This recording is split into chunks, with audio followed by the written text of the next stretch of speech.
ദൈവ തിരുനാമത്തിന് മഹത്വമുണ്ടാകട്ടെ. വിവിധ സ്ഥലങ്ങളിലായി എന്നെ ശ്രദ്ധിക്കുന്ന എല്ലാ ബഹുമാന്യ ശ്രോതാക്കൾക്കും ഒരിക്കൽ കൂടി ക്രിസ്തുയേശുവിൽ എൻ്റെ സ്നേഹ വന്ദനങ്ങളെ ആശംസിക്കുന്നു. കേരളത്തിലെ കാലാവസ്ഥയുടെ ഗാഢത എന്നെ കേൾക്കുന്ന എല്ലാവർക്കും അറിയാം എന്ന് ഞാൻ ചിന്തിക്കുന്നു. കഴിഞ്ഞ 40-45 വർഷങ്ങൾക്കുള്ളിൽ ഇതുപോലെ രൂക്ഷമായിരിക്കുന്ന ചൂടും ഒരു വിധത്തിലും സഹിക്കാൻ വയ്യാത്ത കാലാവസ്ഥാ അന്തരീക്ഷവും കേരളത്തിൽ ഉണ്ടായിട്ടില്ല എന്നാണ് മനസ്സിലാക്കാൻ സാധിക്കുന്നത്. അതുകൊണ്ട് തന്നെ ആരോഗ്യ പ്രശ്നങ്ങളാൽ തുടർച്ചയായിട്ടുള്ള വീഡിയോയും റെക്കോർഡിങ് സാധിക്കുന്നില്ല. സങ്കീർത്തന പുസ്തകത്തിൽ കൂടിയുള്ള നമ്മുടെ പഠനത്തിൻ്റെ എപ്പിസോഡുകൾ ഇടയ്ക്ക് മുടങ്ങിക്കിടക്കുകയായിരുന്നു. ഇന്ന് 55-ാം സങ്കീർത്തനത്തിൻ്റെ 9 മുതൽ 15 വരെയുള്ള വാക്യങ്ങളെ ആസ്പദമാക്കി ഒരാത്മീക ചിന്ത പറയാനാണ് ദൈവസന്നിധിയിൽ ഇപ്പോൾ ആഗ്രഹിക്കുന്നത്. എന്നെ നിന്ദിച്ചത് ശത്രുവല്ല എന്ന് പ്രവചനാത്മാവിൽ ദൈവത്തിൻ്റെ ദാസനായ ദാവീദ് പറയുന്നു. ദാവീദിന്റെ ജീവിതത്തിൽ ഒരുപാട് ശത്രുതയെ അദ്ദേഹം അഭിമുഖീകരിക്കേണ്ടതായി വന്നിട്ടുണ്ട്. തൻ്റെ ഏറ്റവും വലിയ പ്രതിയോഗി ഇസ്രായേലിന്റെ രാജാവായി അഭിഷേകം ചെയ്യപ്പെട്ട ശൗൽ തന്നെയായിരുന്നു. ഏത് നിലയിലും തന്നെ നശിപ്പിക്കുക എന്നുള്ള നിഗൂഢമായ ഉദ്ദേശത്തോടെ നിരന്തരം ദാവീദിനെ വേട്ടയാടുവാൻ അവന് വിരോധമായി നടന്ന വ്യക്തിയാണ് ശൗല്. ഏറ്റവും ഒടുവിൽ ശമൂവേലിന്റെ 1-ാം പുസ്തകം 31-ാം അധ്യായം വായിക്കുമ്പോൾ വളരെ പരിതാപകരമായ ഒരു നിലയിൽ ഗിൽബോവ പർവ്വതങ്ങളിൽ തൻ്റെ 3 പുത്രന്മാരോടുകൂടെ ചേർന്ന് വാളിന്മേൽ വീണ് നിഹതനായി ജീവിതം അവസാനിക്കുന്ന ശൗലിനെയാണ് നമുക്ക് കാണുവാനായിട്ട് സാധിക്കുന്നത്. നമ്മുടെയൊക്കെ ജീവിതത്തിൽ വാസ്തവത്തിൽ നാം ആത്മാർത്ഥമായി സ്നേഹിക്കുന്ന ചില ആളുകൾ, ചില കുടുംബാംഗങ്ങൾ, അവർ നമ്മെ തള്ളിപ്പറയുകയും നമുക്ക് വിരോധമായി ശത്രുത പ്രവർത്തിക്കുകയും ചെയ്യാറുണ്ട്. ദാവീദിന്റെ സ്വന്തം മകൻ അബ്ശാലോം അവന് വിരോധമായി ശത്രുത പ്രവർത്തിച്ചതായി നമ്മൾ വായിക്കുന്നു. ദാവീദിന്റെ അടുക്കൽ അവനെ കാണുവാൻ വരുന്ന ആളുകളെ രാജധാനിയുടെ വഴിയോരത്ത് വെച്ച് തന്നെ കണ്ടിട്ട് ഓടിച്ചെന്ന് അവരെ ചുംബിച്ചിട്ട്, നിങ്ങൾ എൻ്റെ അടുക്കലായിരുന്നു നിങ്ങളുടെ ഈ പ്രശ്നവുമായി വരുന്നതെങ്കിൽ പണ്ട് തന്നെ ഈ പ്രശ്നങ്ങൾക്ക് പരിഹാരമുണ്ടാകുമായിരുന്നു എന്ന് പറഞ്ഞ് അവരെ വശീകരിച്ച് ദാവീദിൽ നിന്ന് അകറ്റുകയും ഒരു സുപ്രഭാതത്തിൽ ദാവീദിന്റെ സിംഹാസനം കയ്യേറുകയും ചെയ്തവനായിരുന്നു അപ്പന്റെ സമാധാനം എന്ന് അർത്ഥമുള്ള തൻ്റെ മകൻ അബ്ശാലോം ചെയ്തത്. അവന്റെ ജീവിതാവസാനവും വളരെ ദുഃഖപര്യവസായി ആയിരുന്നു എന്ന് നമുക്ക് മനസ്സിലാക്കുവാൻ സാധിക്കുന്നുണ്ട്. ദാവീദ് ഈ സങ്കീർത്തന ഭാഗത്ത് എഴുതുകയാണ്, എന്നെ നിന്ദിച്ചത് ഒരു ശത്രുവല്ല, എങ്കിൽ ഞാൻ സഹിക്കുമായിരുന്നു. നീയോ എനിക്ക് പ്രാണസ്നേഹിതനായിരുന്നു. നാം ഒന്നിച്ച് മധുര സമ്പർക്കം ചെയ്ത് ദേവാലയത്തിലേക്ക് പോയല്ലോ. വാസ്തവത്തില് ഒരു ഡയമണ്ടിനെ മുറിക്കാനായിട്ട് ഉപയോഗിക്കുന്ന ഒരു ഡയമണ്ടാണ് സംടൈംസ് നമ്മുടെ ജീവിതത്തെ ആഴമായി മുറിക്കുവാൻ നമ്മുടെ സ്നേഹിതരെ, ഒരുപക്ഷെ കുടുംബാംഗങ്ങളെ, ഇവരെയൊക്കെ ദൈവം അനുവദിക്കുകയോ ഉപയോഗിക്കുകയോ ചെയ്യാറുണ്ട്. അവർ നമ്മെ ആഴമായി മുറിവേൽപ്പിക്കും. അവരുടെ വാക്കുകൾ നമ്മെ ആഴമായി മുറിവേൽപ്പിക്കും. സ്വന്തം മക്കൾ പിതാവിന് വിരോധമായി തിരിഞ്ഞു നിൽക്കുന്ന അനുഭവമാണ് ദാവീദിന്റെ ജീവിതത്തിൽ നമുക്ക് കാണുവാൻ സാധിക്കുന്നത്. അത് സാധാരണ നിലയിൽ സ്നേഹനിധിയായ ഒരു പിതാവിന് ഒരിക്കലും സഹിക്കാൻ കഴിയുന്നതല്ല. ദാവീദ് സിംഹാസനം തന്നെ ഇട്ടിട്ട് അവിടുന്ന് യോർദാന് അക്കരയ്ക്ക് പ്രാണരക്ഷാർത്ഥം ഓടിപ്പോകേണ്ട ദുർഗതി തന്റെ ജീവിതത്തിൽ ഉണ്ടായി എന്ന് നമ്മൾ വായിക്കുന്നു.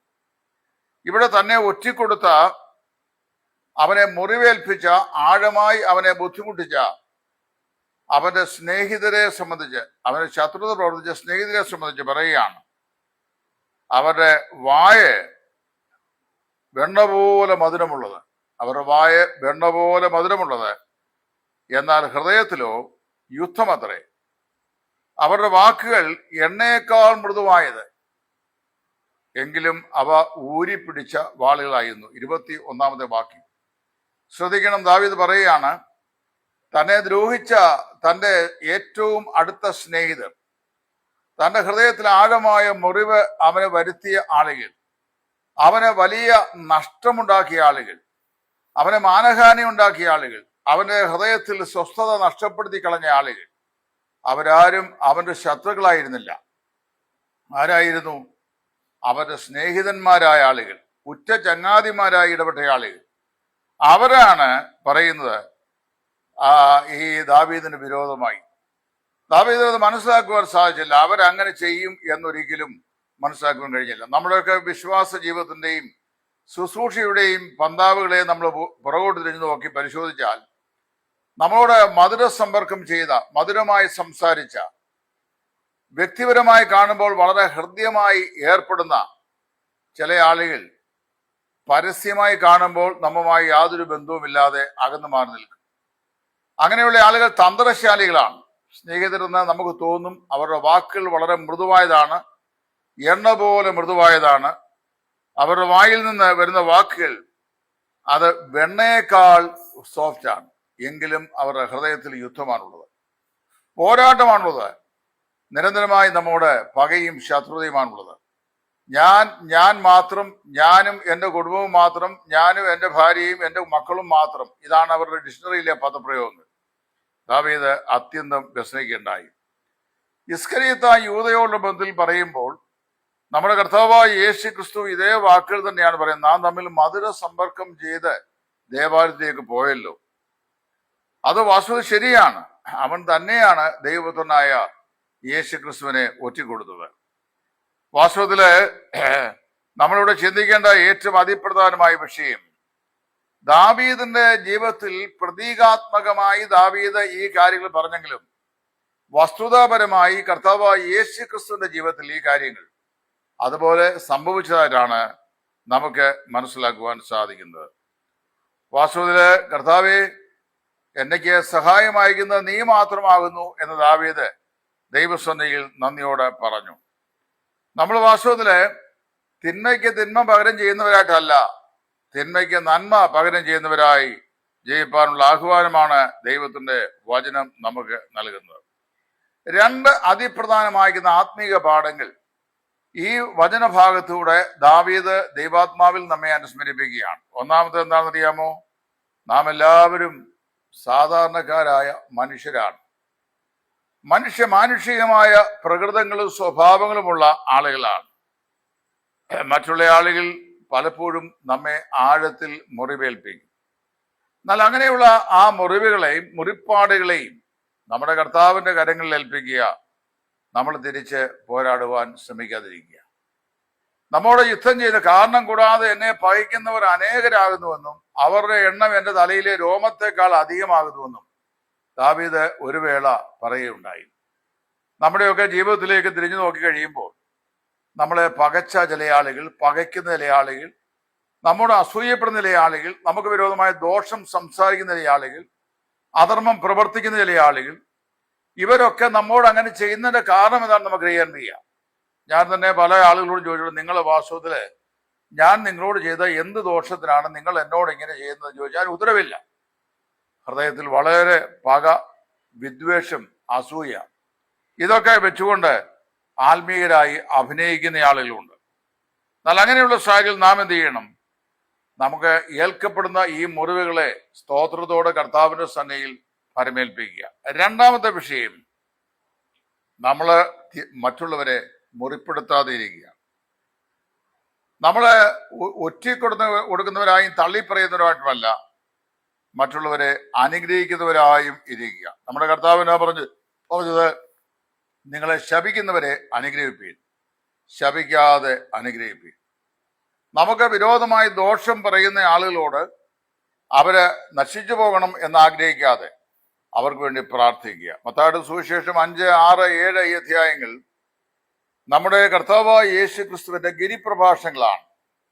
ലോകത്തിൽ ക്രൈസ്തവരല്ലാത്ത ലോക നേതാക്കന്മാർ, മഹാത്മാഗാന്ധിയെ പോലെയുള്ള ആളുകളൊക്കെ ഈ ഗിരിപ്രഭാഷണങ്ങളിൽ വളരെ ആകർഷരായി ലോകത്തിലെ ഏറ്റവും അധികം അർത്ഥവത്തായ തത്വശാസ്ത്രം മാനവരാശിയെ പഠിപ്പിച്ച മഹത് ഗുരുവാണ് യേശു ക്രിസ്തു എന്ന് മഹാത്മാഗാന്ധി ഒരിക്കൽ അഭിപ്രായപ്പെട്ടു. അവരൊക്കെ അങ്ങനെ പറയുന്നതിന്റെ കാരണം എന്താണെന്ന് ചോദിച്ചു കഴിഞ്ഞാൽ ക്രിസ്തു പറഞ്ഞ പാഠങ്ങളാണ്. കർത്താവ് പറഞ്ഞതാണ്, നിങ്ങളെ ശപിക്കുന്നവരെ അനുഗ്രഹിപ്പീൻ. ന്യായപ്രമാണത്തിന്റെ പ്രതികാര ബുദ്ധിയെക്കുറിച്ച് കർത്താവിടെ പരാമർശിച്ചിട്ടുണ്ട്.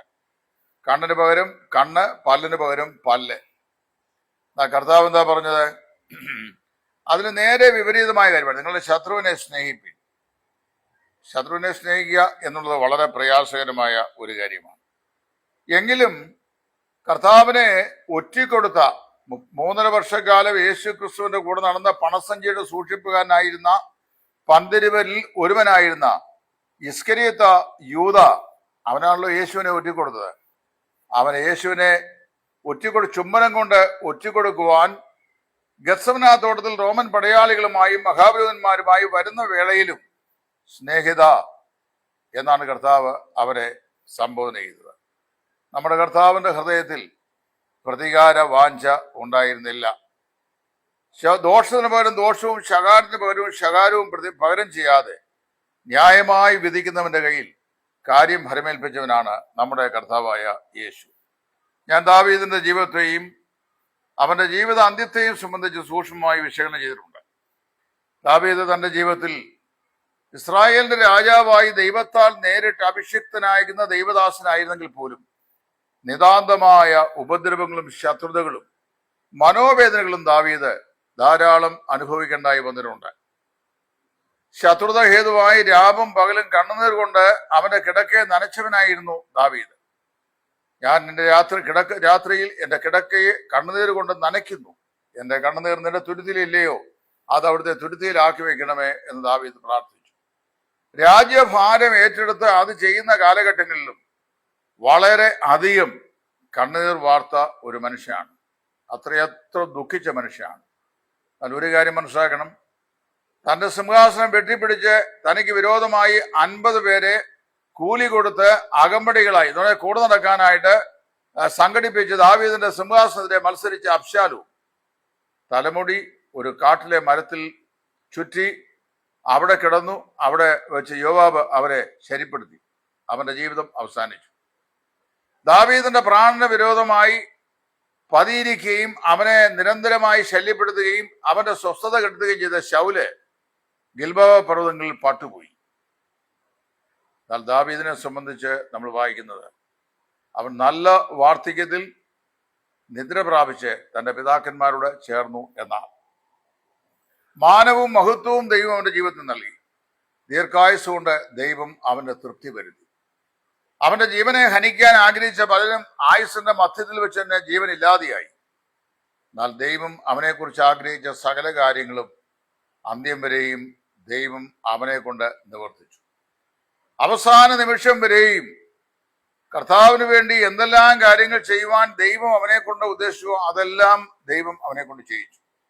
പല ആളുകളും ചിന്തിക്കുന്നത്, നമ്മുടെ ഈ പരസ്യ ലോകത്തൊക്കെ നടക്കുന്ന ഈ പ്രസിദ്ധമായിരിക്കുന്ന ഈ ആത്മിക പരിപാടികളിലൊക്കെ ഭാഗഭാഗിത്വമില്ലാത്ത ആളുകളൊക്കെ പരിത്യജിക്കപ്പെട്ടവരും അവരെ ആരെയും ദൈവത്തിന് വേണ്ടാത്തവരും ഒക്കെയാണെന്നാണ്. അങ്ങനെയല്ല.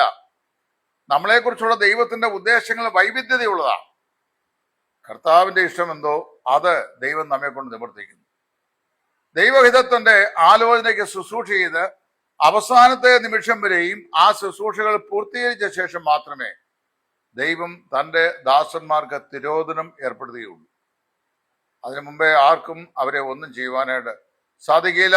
എങ്കിലും ശത്രുതയും ശത്രുത ഹേതുവായുള്ള വേദനയും അത് മുഖാന്തരമുള്ള ആഴമേറിയ മുറിവിന്റെ പാടുകളും മനോവേദനയും നിരന്തരമായി ഭരിക്കുമെങ്കിലും മറ്റുള്ള അനേകർക്കുമില്ലാത്ത സ്വസ്ഥതയും ശാന്തിയും സമാധാനവും സംതൃപ്തിയും ദൈവത്തിൽ ആശ്രയിക്കുന്ന തൻ്റെ ദാസന്മാരുടെ ഓഹരിയാണെന്ന് ദൈവത്തിന്റെ വചനം നമ്മെ പഠിപ്പിക്കുന്നു.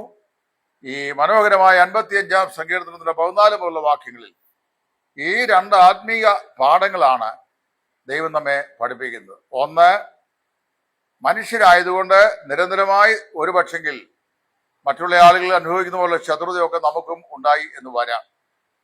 എന്നാൽ പ്രതികാര ചിന്ത ഇല്ലാത്തവരായി റോമാലേഖനത്തിൽ അപ്പോസ്തലനായ പൗലോസ് പറഞ്ഞ പോലെ തന്റെ ശത്രുവിനെ വിശക്കുന്നുവെങ്കിൽ അവന് തിന്മാൻ കൊടുക്കുക, ദാഹിക്കുന്നുവെങ്കിൽ അവന് കുടിപ്പാൻ കൊടുക്കുക.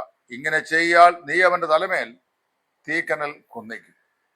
ദോഷത്തിന് ദോഷവും പ്രതികാരത്തിന് പ്രതികാരവും ചെയ്യാതെ ന്യായമായി വിധിക്കുന്നവന്റെ കയ്യിൽ നമ്മുടെ കാര്യങ്ങളെ ഭരമേൽപ്പിച്ചുകൊണ്ട് നമ്മൾ ജീവിച്ചാൽ നമ്മുടെ ആയുസ് കർത്താവിന്റെ കരങ്ങളിൽ ഭദ്രമായിരിക്കും. പ്രശ്നങ്ങളും പ്രതിസന്ധികളും ശത്രുതയും എതിർപ്പും നിരൂപണങ്ങളും ഒക്കെ നമുക്കുണ്ടാവാം.